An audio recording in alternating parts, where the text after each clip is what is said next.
history, there have been those people whose minds and ideas have transformed the way we think and the way that we do things today. There are people like Thomas Edison, Benjamin Franklin, Leonardo da Vinci, Steve Jobs, Bill Gates. Well, you get the point. Among those is a name you may or may not recognize, but your life has been touched by his innovations in some way. Ray Kurzweil has been described as the ultimate thinking machine and the rightful heir to Thomas Edison's legacy. He is the recipient of the $500,000 MIT Lemelson Prize, the world's largest for innovation. He is the author of best-selling books, The Singularity is Near, and How to Create a Mind, The Secret to Human Thought Revealed.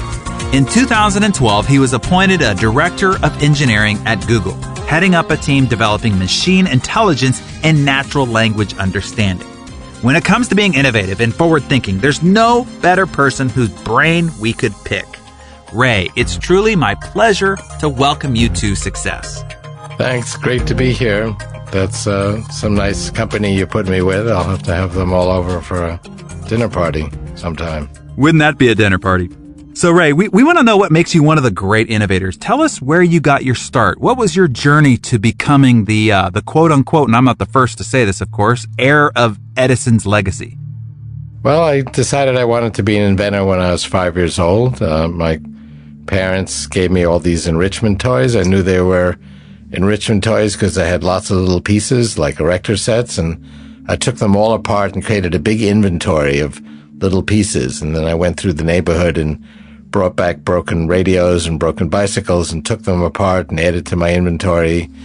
And I had this idea that if I could just find the right way to put them together, I could create transcendent effects. I didn't have that vocabulary when I was 5. I think I came up with that word a few years ago, but I can remember the feeling. It was kind of a magical feeling that, you know, I just needed the right idea as to how to put these things together and I could solve any problem. But I fashioned myself an inventor, you know, at 5. I remember other kids talking about what they wanted to be, a policeman, a teacher, and I always had this conceit, well, I know what I'm going to be, and kind of stuck with that. So, Ray, you make a business or a life even out of thinking towards the future. So you're the epitome of an innovator. Give us an insight to how an innovator's mind works. What do you focus on? What do you think about on a daily basis? What occupies your dreams at night that keeps you pushing boundaries? Well, with regard to the future, it was actually 1981. I realized that the key to being successful as an inventor was timing. And the inventors whose names you recognize, like my new boss, Larry Page, and he's actually my first boss for a company I didn't start myself. And they were in the right place with the right idea at the right time. And the window of opportunity to really be a big success is very narrow, and lots of people are too early or too late. So I began to study technology trends. I mean, how could I anticipate where technology would be a few years from now? Because your invention has to make sense for that world. And the world will be very different in a few years. And if you only have to look backwards a few years, I mean, 5 years ago, most people didn't use social networks or wikis like Wikipedia or blogs. It sounds like ancient history. That was only a few years ago. And the world it's picking up speed. Our first invention, spoken language, took hundreds of thousands of years. Written language only took thousands of years. In fact, the first written language, cuneiform, emerged 5,000 years ago. The printing press only took 400 years to reach a mass audience. The telephone reached a quarter of the population in 50 years. The cell phone did that in 7 years. Social networks, wikis, and blogs took 3 years. So there's a continual acceleration. The world's changing very quickly now. And my inventions would have to make sense for that world, the world we couldn't see. So I started out with the common wisdom that you cannot predict the future. But I thought, being an engineer, if I gathered a lot of data, if I used the right visualization tools, squinted at the visualizations, I could make some educated guesses. And I made a very surprising discovery. There's one aspect of the future that's amazingly predictable, and that is that the price, performance, and capacity of information technology, every form of information technology, is amazingly predictable. And what's predictable is that it grows in an exponential manner. it doubles every period of time. Right now, the price performance of computers doubles in less than a year. And our intuition about the future is different from that. If you ever wonder why do we have brains, it's really for that reason, to predict the future.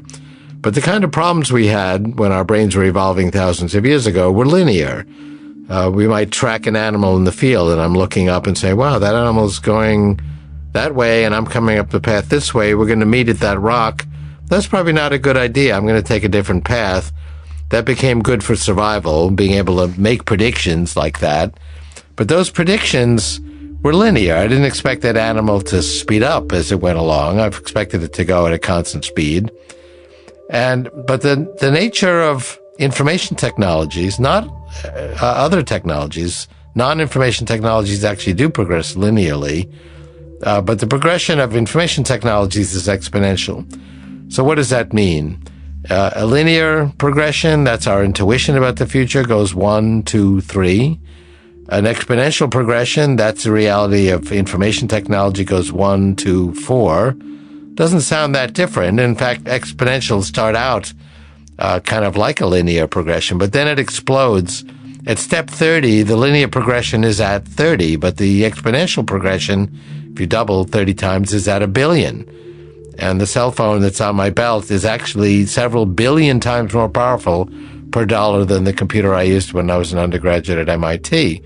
It's thousands of times more powerful. It's 1 million times less expensive. That's a several billion-fold increase in price performance.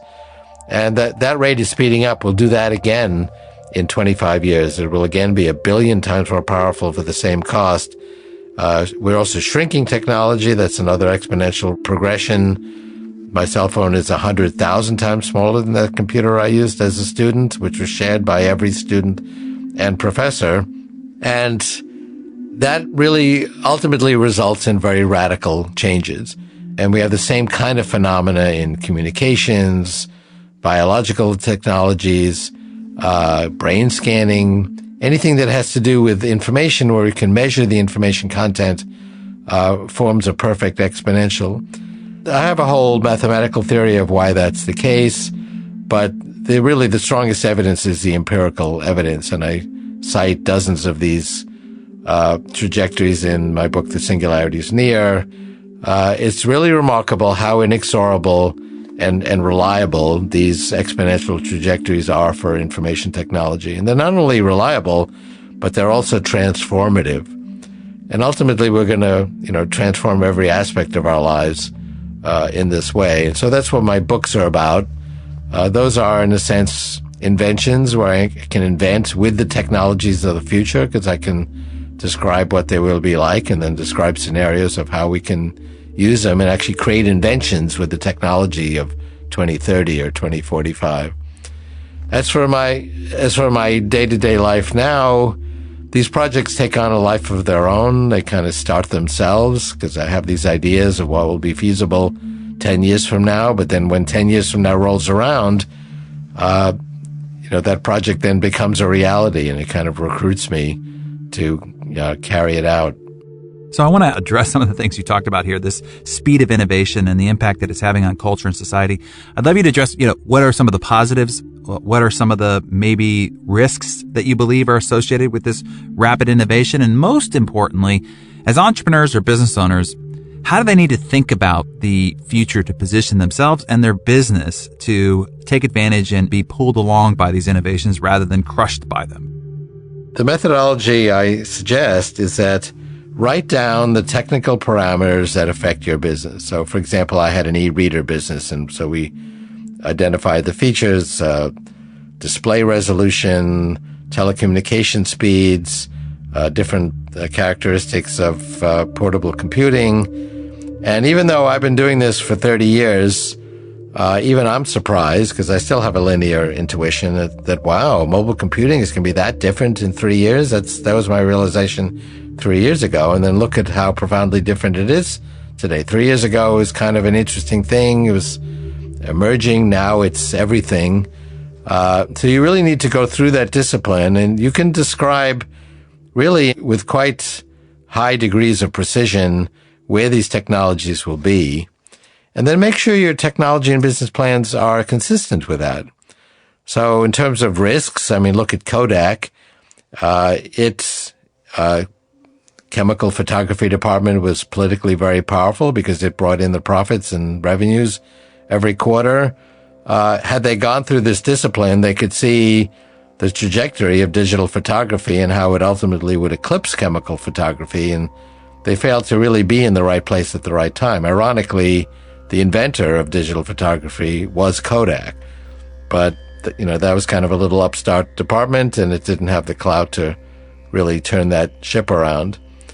Another perspective on promise versus peril is these technologies are very transformative. They ultimately, in my opinion, will solve the key challenges that humanity has struggled with for thousands of years, and I believe we'll overcome poverty and disease and aging and other age-old afflictions.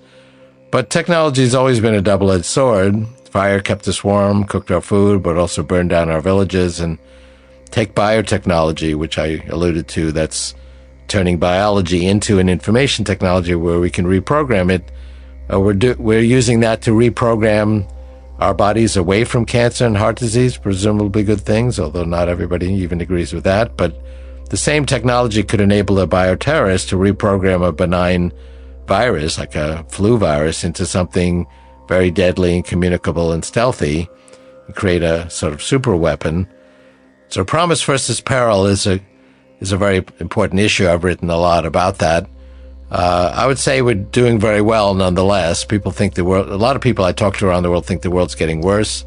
Actually, what's happening is our information about what's wrong with the world is getting better. And, if there's a battle as there is today in Iraq, we not only hear about it, we experience it. That's painful, but it actually galvanizes action. 100 years ago, there could be a battle in the next village. You'd never even hear about it. And the world is getting better. I mean, 200 years ago, life expectancy was 37. Schubert and Mozart died of bacterial infections, which was typical in their 30s. Life was described by Thomas Hobbes as short, brutish, disaster-prone, poverty-filled, disaster-filled, only a few hundred years ago. So technology is making life better, but there are profound dangers, and we need to work on both promise and peril. Well, I imagine everybody listening's mind are sheerly blown at this point. And you talked about the multitude of projects that you're continually involved in, and much of your work and ideas have opened up new opportunities for people to be more creative and more innovative. Is this something that you considered as a goal, or is it just a happy side effect?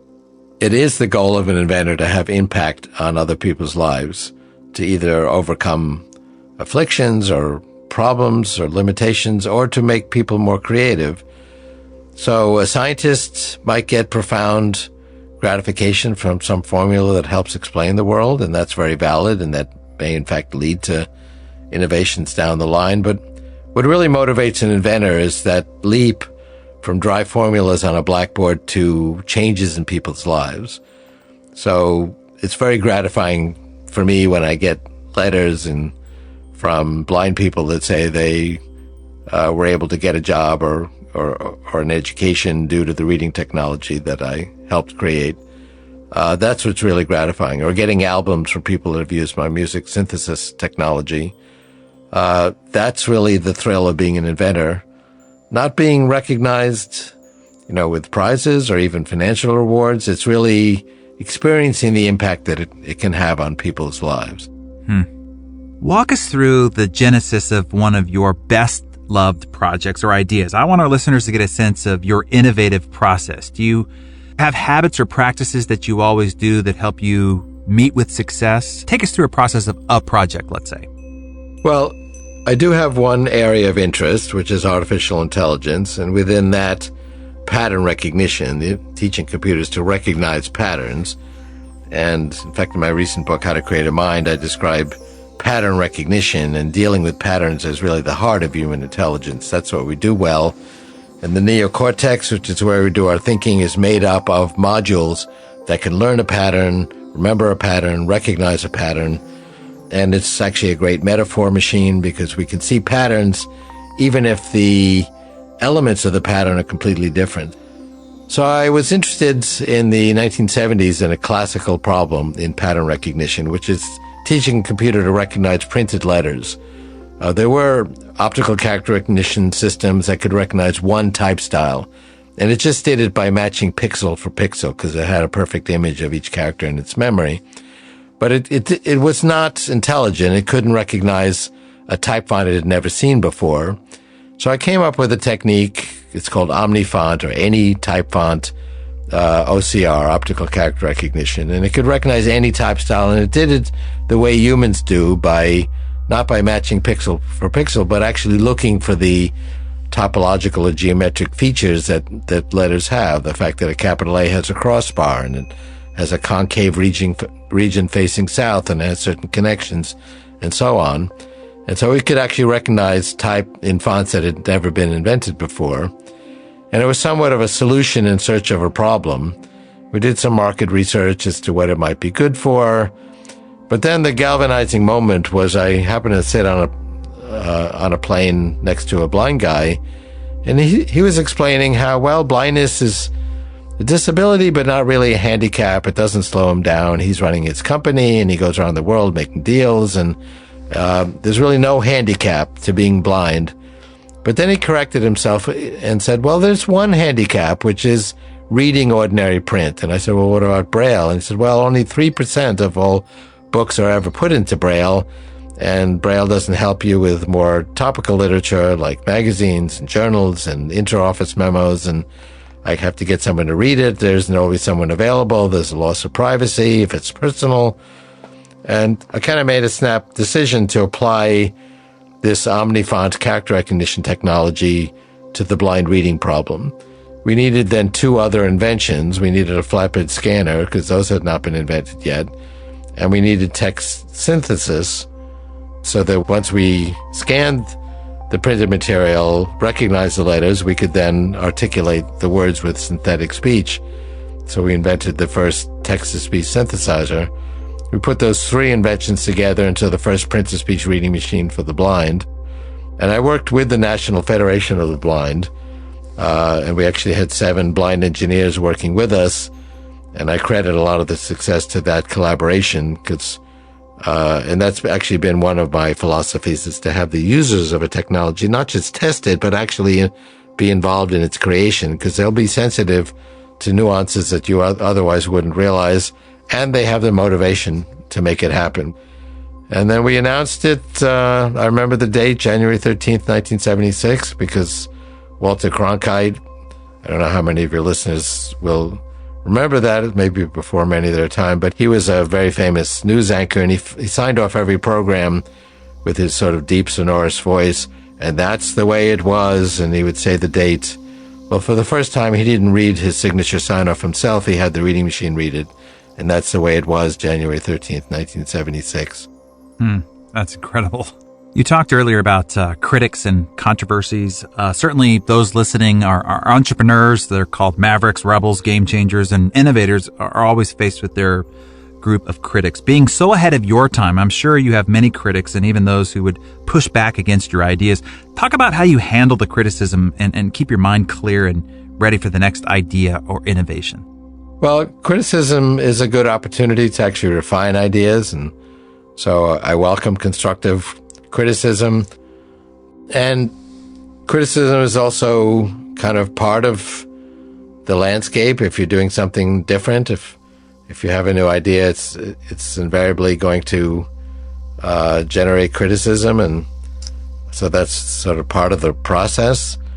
I would say the bulk of my critics of my ideas about the future really are using their linear intuition. I mean, I very often hear comments like, well, I don't see the harbingers of what Kurzweil is talking about here today. It just doesn't seem like it's going to stem from what the current state of the technology.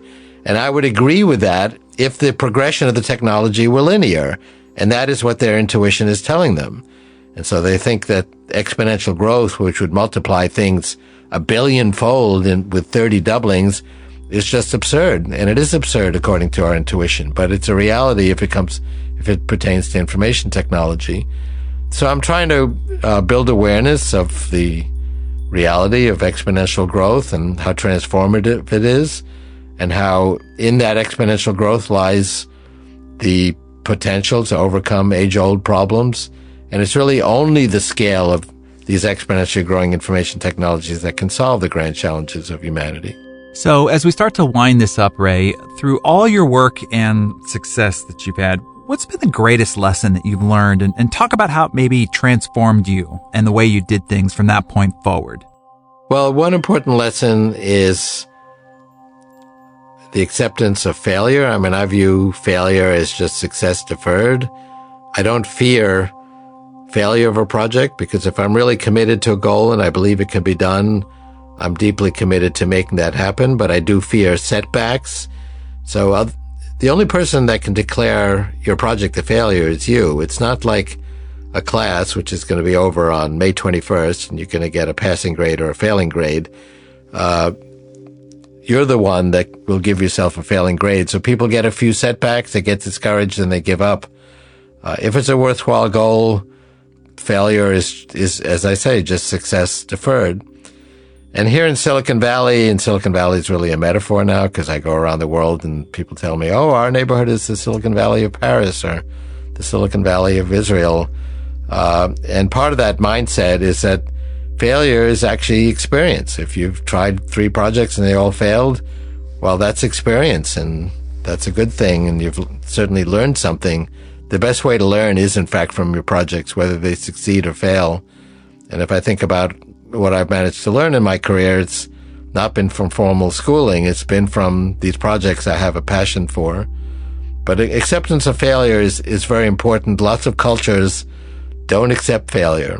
It's a disgrace. It's a loss of credibility, and people fear failure more than anything else. But failure is something that you can build on, you can learn lessons, and then you can actually go on and solve the problem that you started with. Wow, that's an excellent answer. We deal with helping people understand failure, and those are a few definitions, the best I've heard. So, Ray, this has been fantastic. Before I let you go, I have one final question for you. You've done and are still doing so much to change the world. Tell us what you want your legacy to be and why, and how do you want people to think about you today and remember you long after? I saw a documentary recently where you actually suggest that you might be at that point where you could live forever. So we can possibly blow people's mind here at the end, and you can explain that a bit. But ultimately, I'm interested in what you want the one legacy to be for you. Well, the legacy that I enjoy, while I'm here to enjoy it, and I do plan to stick around, is having an impact on people's lives. And so if someone who's actually benefited because they created some new music, or they kept their job because they could now read printed material, communicates that with me and shares that with me, and I can sort of share the benefit that it's been manifest in their lives, that's really gratifying to me. So that's the kind of legacy that I seek as an inventor. And as for living forever, I've written 3 health books. The last 2 have been co-authored with Terry Grossman, MD. We talk about 3 bridges to radical life extension. Bridge 1 is what you can do right now. That's a long discussion, but there's actually a lot more than that you can do that people realize to extend your life and to overcome your genetic dispositions. I was diagnosed with type 2 diabetes 30 years ago, but I overcame that with my own program, and I've had no indication of type 2 diabetes since. I inherited my father's disposition to heart disease, which he died of at the age of 58, but I have no indication of heart disease through, aggressive application of lifestyle and nutrition and supplements and so on. And people say, well, Ray, you really expect to live hundreds of years by taking these very supplements and eating a healthy diet? No, the goal of Bridge 1 is to get to Bridge 2. And Bridge 2 is the full flowering of the biotechnology revolution, where we're reprogramming the information processes underlying biology. It's already been underway for 10 years. Was enabled by the Genome Project. These technologies will be 1,000 times more powerful than they are today in a decade, 1,000,000 times more powerful in 20 years. Less than 15 years from now, we'll be adding more than a year every year, not just to infant life expectancy, but to your remaining life expectancy. So if I can get to that point, 10, 12, 15 years from now, in good shape, which I expect I will be able to do, We'll be at a point where the sands of time are running in, not running out. The third bridge will be nanotechnology, where we can go beyond the limits of biology. For example, nanobots in your bloodstream that augment the immune system and finish the job that biological evolution started. Your immune system doesn't recognize cancer, for example. It thinks, hey, that's me. And so we could have nanobots that destroy all pathogens and destroy all disease and aging processes. That's the third bridge. My health books are a wake-up call to my baby boomer peers, most of whom are oblivious to this message, although the message is getting around. If you expect that, well, you're in your 60s now, you're going to slow down, retire, and get sick and die, that'll be a self-fulfilling prophecy. But I'm 66. I come out in my 40s on biological aging tests. I'm actually healthier than I was 25 years ago. It's not a guarantee. I could be hit by the proverbial bus tomorrow, although we're working on that at Google also with self-driving cars. But I have a very good chance of being in good shape 10, 15 years from now when Bridge 2, our ability to reprogram biology away from disease, will be in full force. And then Bridge 3, for the younger generation, like my children who are in their 20s and 30s, it should be pretty easy. Fantastic. Well, Ray, this has been a awe-inspiring experience. Thank you so much for sharing your innovative and inspiring ideas with